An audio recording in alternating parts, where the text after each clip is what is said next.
Mateo 27. Jesús ante Pilato. También se puede ver en Marcos 15:1, Lucas 23:1 y 2 y Juan 18 del 28 al 32. Venida la mañana, todos los principales sacerdotes y los ancianos del pueblo entraron en consejo contra Jesús para entregarle a muerte. Y le llevaron atado y le entregaron a Poncio Pilato, el gobernador.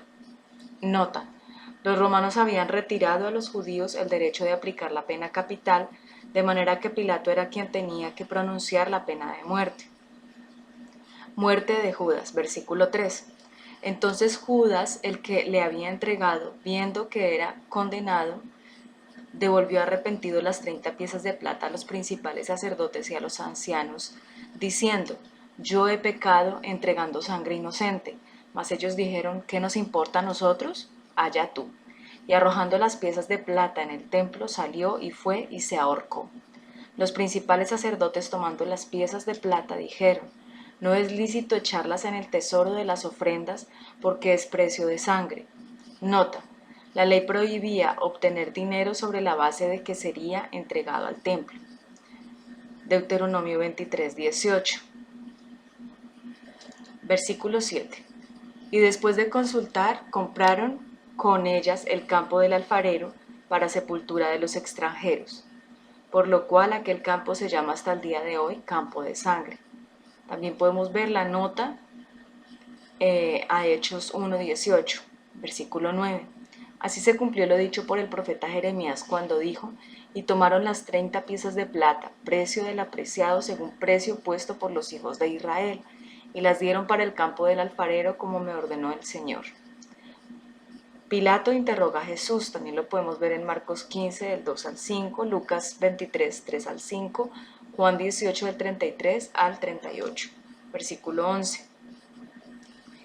Jesús pues estaba en pie delante del gobernador y éste le preguntó, diciendo: ¿eres tú el rey de los judíos? Y Jesús le dijo: tú lo dices. Nota: la acusación de blasfemia formulada por el Sanedrín carecería de importancia a los ojos de Pilato, así que le imputaron a Jesús propósitos sediciosos al proclamarse rey. Versículo 12. Y siendo acusado por los principales sacerdotes y por los ancianos, nada respondió. Pilato entonces le dijo: ¿no oyes cuántas cosas testifican contra ti? Pero Jesús no le respondió ni una palabra, de tal manera que el gobernador se maravillaba mucho. Jesús sentenciado a muerte. También lo vemos en Marcos 15 del 6 al 20, Lucas 23 del 13 al 25, Juan 18 del 38 al 19:16. Versículo 15. Ahora bien, en el día de la fiesta acostumbraba el gobernador soltar al pueblo un preso, el que quisiese, y tenía entonces un preso famoso llamado Barrabás. Reunidos pues ellos, les dijo Pilato: ¿a quién queréis que os suelte? ¿A Barrabás o a Jesús llamado el Cristo? Porque sabía que por envidia le habían entregado. Nota: Pilato sabía que Jesús era inocente, pero él no prestaría atención a su propia conciencia. Versículo 19. Y estando él sentado en el tribunal, su mujer le mandó a decir: no tengas nada que ver con este justo, porque hoy ha padecido mucho en sueños por causa de él. Nota: el sueño destaca el hecho de que Jesús no era considerado como un criminal por las autoridades romanas. En los capítulos 1 y 2, los sueños se usan como vehículos de la revelación divina. Riqueza literaria, tribunal, de ir. La palabra describía un paso o una zancada, Hechos 7:5. Más tarde se la usó para referirse a una plataforma a la cual se llegaba por escalones y donde especialmente se hacían oraciones. Algún tiempo después denotaba la tribuna o el tribunal de un gobernante, donde los litigantes eran sometidos a juicio. En el Nuevo Testamento designa casi siempre magistrados terrenales, Hechos 18:12, 16, 17, pero dos veces se la usa respecto del tribunal divino ante el cual los creyentes comparecerán, Romanos 14:10 y 2 Corintios 5:10. Versículo 20. Pero los principales sacerdotes y los ancianos persuadieron a la multitud que pidiese a Barrabás y que Jesús fuese muerto. Y respondiendo el gobernador les dijo: ¿a cuál de los dos queréis que os suelte? Y ellos dijeron: a Barrabás. Pilato les dijo: ¿Qué pues haré de Jesús llamado el Cristo? Todos le dijeron: sea crucificado. Y el gobernador les dijo: pues qué mal ha hecho. Pero ellos gritaban aún más diciendo: sea crucificado. Viendo Pilato que nada adelantaba, sino que se hacía más alboroto, tomó agua y se lavó las manos delante del pueblo, diciendo: inocente soy yo de la sangre de este justo, allá vosotros. Y respondiendo todo el pueblo dijo: su sangre sea sobre nosotros y sobre nuestros hijos. Entonces le soltó a Barrabás y, habiendo azotado a Jesús, le entregó para ser crucificado.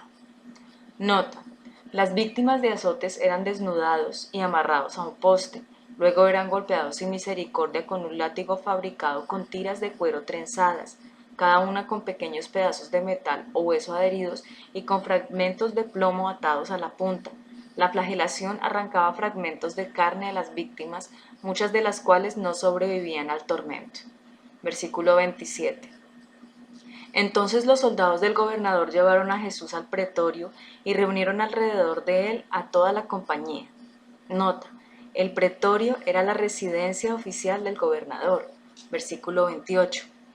Y desnudándole le echaron encima un manto de escarlata, y pusieron sobre su cabeza una corona tejida de espinas y una caña en su mano derecha, e hincando la rodilla delante de él le escarnecían diciendo: Salve, Rey de los judíos.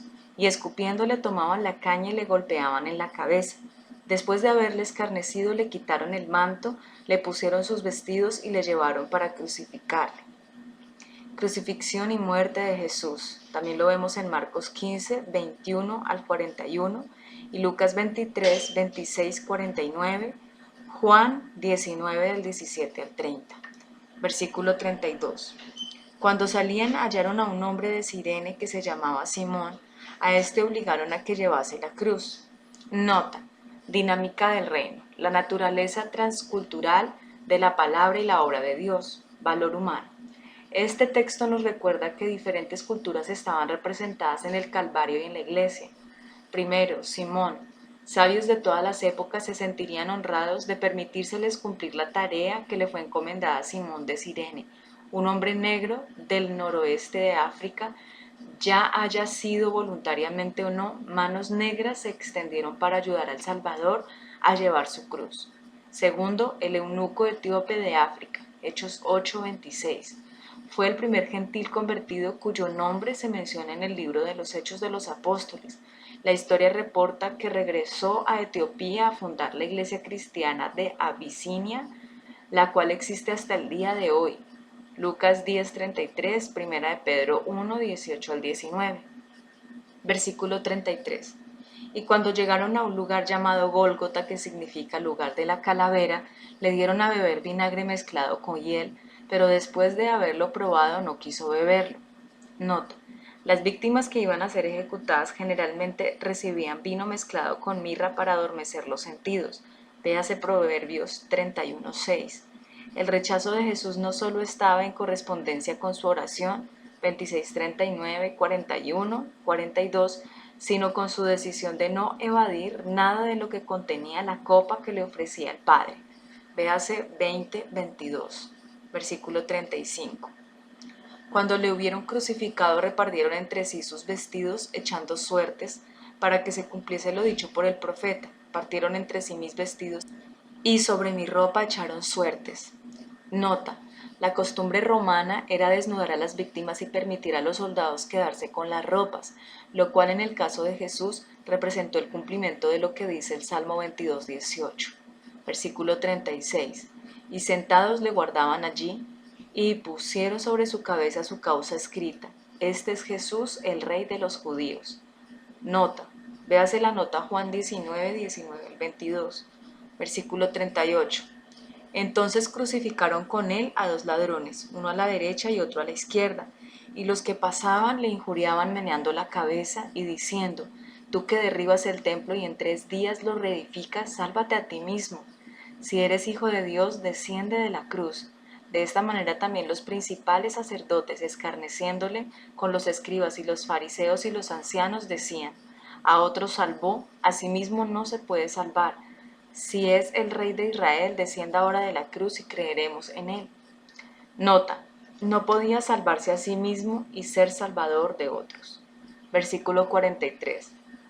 Confió en Dios, líbrele ahora si le quiere, porque ha dicho, soy hijo de Dios. Lo mismo le injuriaban también los ladrones que estaban crucificados con él, y desde la hora sexta hubo tinieblas sobre toda la tierra hasta la hora novena. Nota, desde el mediodía hasta las 3 de la tarde. Versículo 46. Cerca de la hora novena Jesús clamó a gran voz diciendo, Elí, Elí, lama sabactani, esto es, Dios mío, ¿por qué me has desamparado? Nota, la exclamación de desesperación de Jesús que cita el Salmo 22.1 refleja el peso de los pecados de la humanidad, su completa identificación con los pecadores y el real abandono que sufrió por parte de su Padre. Véase 2 de Corintios 5.21 y Gálatas 3.13. Versículo 47. Algunos de los que estaban allí decían al oírlo, a Elías llama este. Y al instante corriendo uno de ellos, tomó una esponja y la empapó de vinagre, y poniéndola en una caña le dio a beber. Pero los otros decían, deja, veamos si viene Elías a librarle. Mas Jesús, habiendo otra vez clamado a gran voz, entregó el espíritu. Y aquí el velo del templo se rasgó en dos de arriba a abajo, y la tierra tembló y las rocas se partieron. Nota, el velo era la gruesa cortina que separaba el lugar santo del Santísimo. Véase Hebreos 6:19, 9:3, 10:20. El hecho de que se rasgó en dos de arriba abajo indica que este no fue ocasionado por mano humana. La muerte de Jesús abre el camino a la presencia de Dios. Versículo 52. Y se abrieron los sepulcros, y muchos cuerpos de santos que habían dormido se levantaron, y saliendo de los sepulcros, después de la resurrección de él, vinieron a la santa ciudad y aparecieron a muchos. Nota, evidentemente el terremoto abrió las tumbas y los cuerpos se levantaron después de la resurrección de Jesús. Véase Isaías 26:19, versículo 54. El centurión y los que estaban con él guardando a Jesús, visto el terremoto y las cosas que habían sido hechas, temieron en gran manera y dijeron, verdaderamente este era Hijo de Dios. Nota, Hijo de Dios. Esta confesión de la divinidad de Jesús por parte de los soldados gentiles constituye un clímax en el relato de la crucifixión, mientras se hacen los preparativos para la encomienda de evangelizar a todas las naciones. Capítulo 28, 19. Versículo 55. Estaban allí muchas mujeres mirando de lejos, las cuales habían seguido a Jesús desde Galilea sirviéndole, entre las cuales estaba María Magdalena, María la madre de Jacobo y de José, y la madre de los hijos de Zebedeo. Jesús es sepultado. También lo podemos ver en Marcos 15, 42 al 47 y Lucas 23 del 50 al 56. Juan 19 del 38 al 42, versículo 57. Cuando llegó la noche vino un hombre rico de Arimatea llamado José, que también había sido discípulo de Jesús. Nota, véase la nota Juan 19, 38 y 39, versículo 58. Este fue a Pilato y pidió el cuerpo de Jesús. Entonces Pilato mandó que se le diese el cuerpo, y tomando José el cuerpo lo envolvió en una sábana limpia y lo puso en el sepulcro nuevo que había labrado en la peña, y después de hacer rodar una gran piedra a la entrada del sepulcro se fue. Nota, tumbas cavadas en la roca común en esa área eran usualmente cerradas por medio de una gran losa que se rodeaba hasta cubrir la entrada de la cavidad. Versículo 61. Y estaban allí María Magdalena y la otra María sentadas delante del sepulcro. La guardia ante la tumba. Versículo 62. Al día siguiente, que es después de la preparación, se reunieron los principales sacerdotes y los fariseos ante Pilato. Nota, el día de la preparación era viernes. Al visitar a Pilato al día siguiente, los líderes violaron sus propias reglas sobre el sábado. Versículo 63. Diciendo, Señor, nos acordamos que aquel engañador dijo, viviendo aún, después de 3 días resucitaré. Manda pues que se asegure el sepulcro hasta el tercer día, no sea que vengan sus discípulos de noche y lo hurten y digan al pueblo, resucitó de entre los muertos, y será el postrer error peor que el primero. Nota, la presencia de guardias romanos refuta la afirmación posterior de que el cuerpo de Jesús había sido robado por sus discípulos. capítulo 28 del 11 al 15, versículo 65. Y Pilato les dijo, ahí tienes un guardia, id aseguradlo como sabéis. Entonces ellos fueron y asegurando el sepulcro, sellando la piedra y poniendo la guardia. Nota final. Cristo revelado en el Evangelio de Mateo. Este Evangelio presenta a Jesús como la realización de todas las esperanzas y expectativas mesiánicas. Mateo estructura sus relatos cuidadosamente para demostrar que con Jesús se cumplen determinadas profecías. Por lo tanto, satura su Evangelio tanto con citas como con alusiones al Antiguo Testamento, introduciendo muchas de ellas por medio de la fórmula para que se cumplan. En el Evangelio, Jesús se refiere a menudo a sí mismo como el Hijo del Hombre, una velada referencia a su condición de Mesías. Véase Daniel 7, 13 al 14.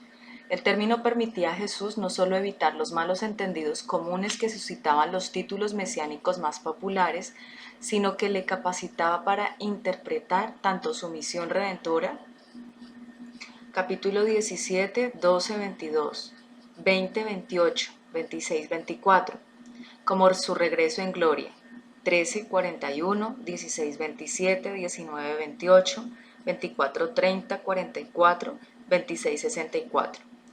La utilización por Mateo del título Hijo de Dios destaca claramente la deidad de Jesús. Véanse 1.23, 2.15, 3.17, 16, 16. Como el Hijo, Jesús tiene una relación directa e inmediata con el Padre. Capítulo 11, versículo 27. Mateo presenta a Jesús como el Señor y Maestro de la Iglesia, la nueva comunidad, que está llamada a vivir según la nueva ética del reino de los cielos. Jesús declara a la Iglesia como su instrumento selecto para la realización de los propósitos de Dios sobre la tierra. Capítulo 16, 18, 18, 15 al 20. El Evangelio de Mateo puede haber servido como manual de enseñanza para la iglesia primitiva, incluyendo la asombrosa Gran Comisión orientada a todo el mundo.